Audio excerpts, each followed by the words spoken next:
We wanted him to fight. We wanted him to react, to fight back. So we provoked him. We wanted to prevail, to win, to conquer, to overpower.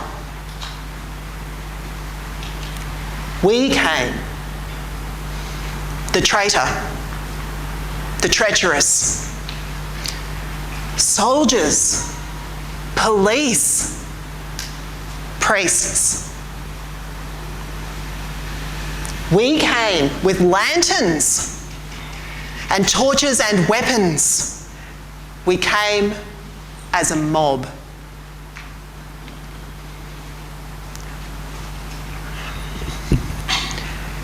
When we found him, he said of those with him, "Let these men go. I am he."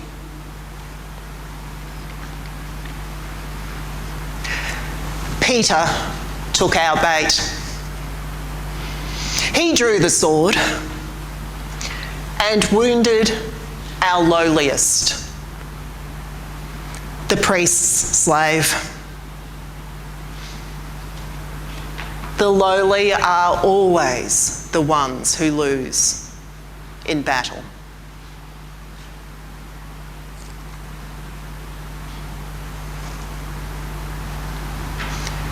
"Put your sword back in its sheath," he said. He was interrogated and struck. And he spoke truth. He spoke truth to the power of the priests and to the power of Rome. No followers gathered for the truth. His handover to the priests went unopposed to Rome. And that was as he had asked. This was not a battle we won. This was not a battle that could be won with violence.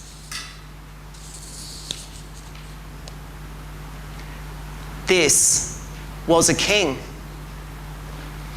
but not as we could understand. It has been said that violence and warfare destroys the lives of the innocent people and throws into upheaval the lives of those that do the killing. If judgment is about making things right, if judgment is about pronouncing truth, there can be no judgment in violence. Violence opposes truth.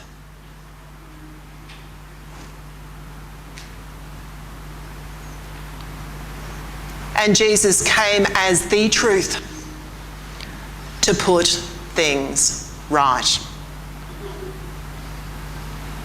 No charge against him could be sustained because he was truth.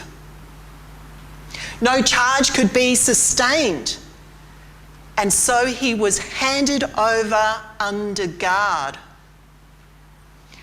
because the truth is dangerous.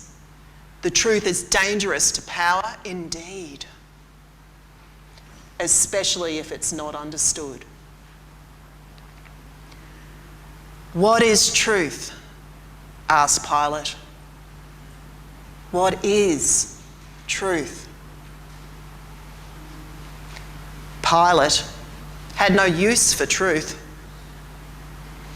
It was a commodity to dispose of if necessary, to quell dissent, to keep control. Truth was only ever useful when it fed power. The crowds didn't choose truth. They chose a violent bandit over truth. And the truth stood still. The truth stood still and silent and seen amongst the crowds, amongst the swords and the torches, and bore our whip and rod. The truth stood still with a crown of thorns and carried rough, bare wooden beams.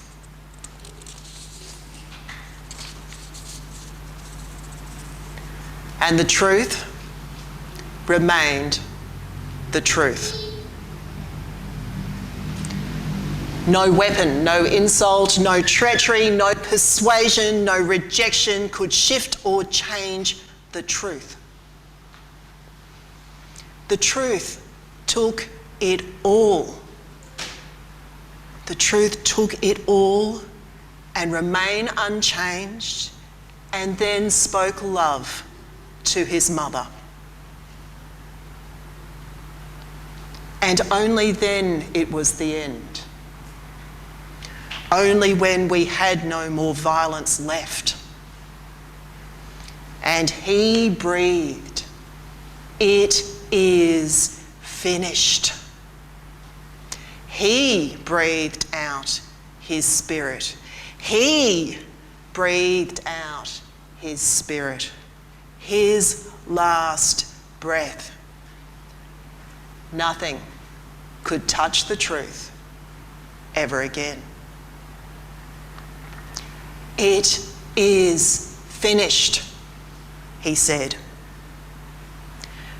The cycle of violence meeting violence, of revenge that makes things worse, of violence in an attempt to end violence, which we know never ends. Any idea we might have of a vengeful God ended when truth stood silent and took it all, even to death on the cross. And in an end to violence, in the breaking of that cycle, truth won. Love won.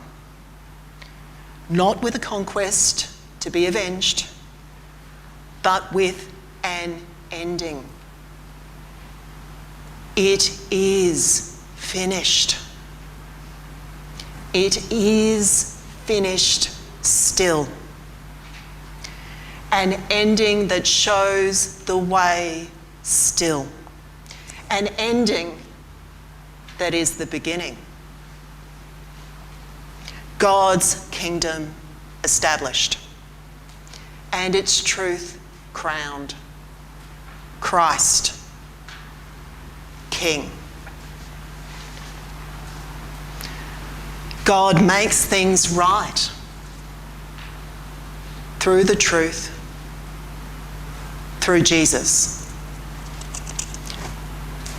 through the cross.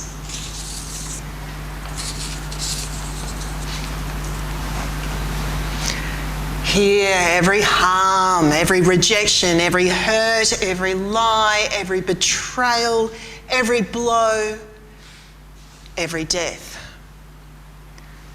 rest not where they were hurled, rest not where they happened to land,